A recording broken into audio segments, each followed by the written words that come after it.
ঠাকুর শ্রী শ্রী রামকৃষ্ণ পুঁথি তৃতীয় খণ্ডের অন্তর্গত কুমার সন্ন্যাসী যোগীন্দ্র ও বহু অন্তরঙ্গের আগমন এই অধ্যায় থেকে আমাদের পাঠ চলছিল। আজ আমরা এই অধ্যায়ের দ্বিতীয় দিন পাঠ করব। পর্ব 443, পৃষ্ঠা সংখ্যা 287 এর অর্ধেক থেকে 288 এর অর্ধেক পর্যন্ত। এর আগের পাঠে আমরা দেখেছি সমাচার পত্রিকার মারফতে কেশব সেন ঠাকুরের কথা চারিদিকে ছড়িয়ে ভক্ত সংযোজন পর্বে এক বড় ভূমিকা নিয়েছেন। তবে তারপরেই আরো একজন আছেন যিনিও খুব কমানন, তিনি হচ্ছেন বিজয়কৃষ্ণ গোস্বামী। চতুর্থ খণ্ডে তার বিষয়ে অনেক কিছু বলেছেন পুথিকার, এবং ঠাকুর তাকে এখন যেন সোনার তালের মতো ডেলার মতো ঠাকুর তাকে কিভাবে গড়ন করেছেন, পেটাই করে গড়ন করেছেন, সেগুলো আমরা পরে পাঠ করব। এরপরের অংশ থেকে আজ পাঠ করছি।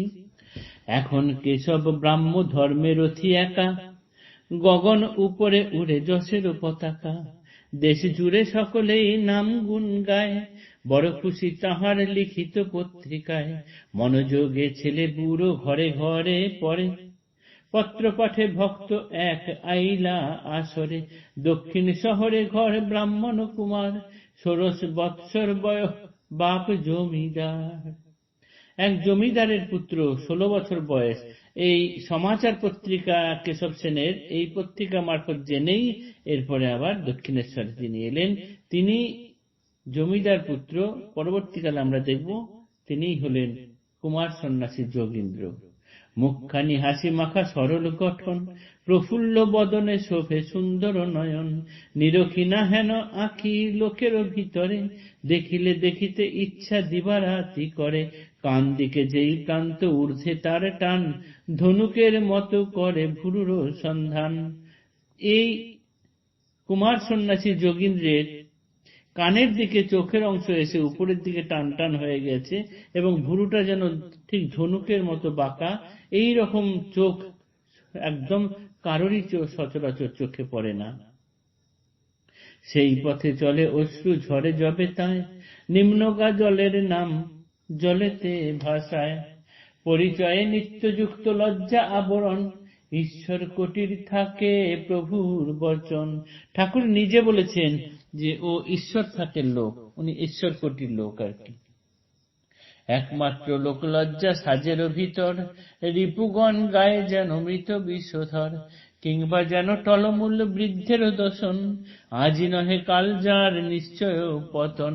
শৈশবে শিশুর সঙ্গে খেলা যে সময়, শিশুর মতন খেলা প্রীতিকর নয়, ভেঙে দিয়া খেলা সাল সঙ্গী পরিহরি, ক্ষুণ্ণ মনে এক প্রান্তে দাঁড়াতেন ফিরি, কেন হেন সঙ্গীগণ জিজ্ঞাসিলে পরে, বলিতেন মুখ ভারী যত সহচরে, আমার খেলুনি আছে আছে খেলা ঘর, সে নয় এখানে আছে আছে সহচর, স্বতন্ত্র আছে কোথা দেখি দেখি বলি, দেখিতে দেখিতে যেন পুনরায় ভুলি, সুন্দর বড়ই তারা সকলেই ভালো, লতায় লতায় ঘুরে ফুলে ফুলে আলো, সে খেলা সে বেশ খেলা নয় হেন রীতি, যেথা যাই সেথা তোরা নোস খেলা সাথী, বলিতে দেখিতে হেন জাগিয়া স্বপন, নিজ মনে পথে পথে ঘুরে আগমন।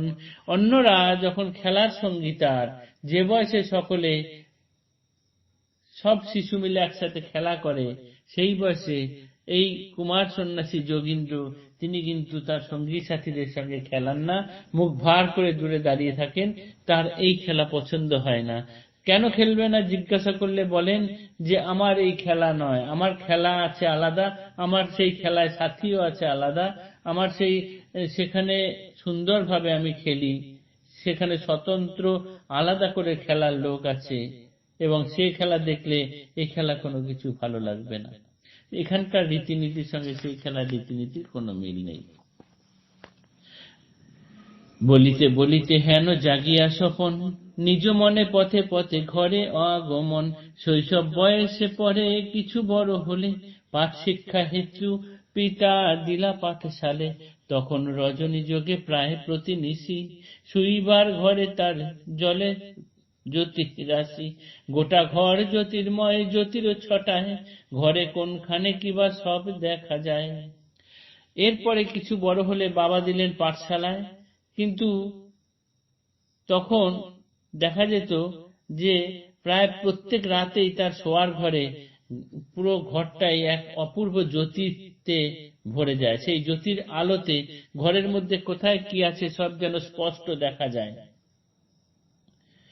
এখন 16 বর্ষ মাত্র বয়ঃক্রম, লেখাপড়া শিখিবারে নাহি তত মন, স্বভাবত কামিনীতে অতিশয় ঘৃণা, ধর্মতত্ত্ব বক্ত যাহে তাই পড়াশোনা। আজিকালি কেশবচন্দ্রের পত্রিকায় আগাগোড়া থাকে ভরা ধর্মেরও কথায়, সেহেতু আদরে পত্র পাঠে নীতি নীতি, বারে বারে চোখে পড়ে প্রভুর ভারতী। প্রভুর দর্শন আসে লোলুপ হইয়া, পুরীতে আসেন ঘরে কিছু না কহিয়া, সভয় অন্তর এক লজ্জাতায় খেলে, সঙ্গে নাই দাস দাসী ধনাঢ্যের ছেলে। মন্দির বাহিরে হয় প্রভুর তল্লাশ, প্রবেশিতে ভিতরে অন্তরে আসে ত্রাস। অচেনা শ্রী প্রভুদেবে মূর্তি নাই চেনা, কে পরম হংস কিছু না পান ঠিকানা। শুধুমাত্র এই সমাচার পত্রিকায় ঠাকুরের বিষয়ে জেনে উনি এখন ঠাকুরের সঙ্গে দেখা করতে এসেছেন এই 16 বছর বয়সেই, কিন্তু ঠাকুরকে চাক্ষুষ কোনোদিন দেখেননি। ঠাকুর কেমন দেখতে তাও তিনি জানেন না, কিন্তু দক্ষিণেশ্বরের মন্দিরের বাইরে এসে ঠাকুরের সন্ধান করছেন। কে পরমহংস কিছুই তিনি জানেন না, বোঝেন না, কিন্তু সন্ধান করছেন পরমহংসের। আগামীকাল দেখব উনি কিভাবে সাক্ষাৎ পান। জয় ঠাকুর।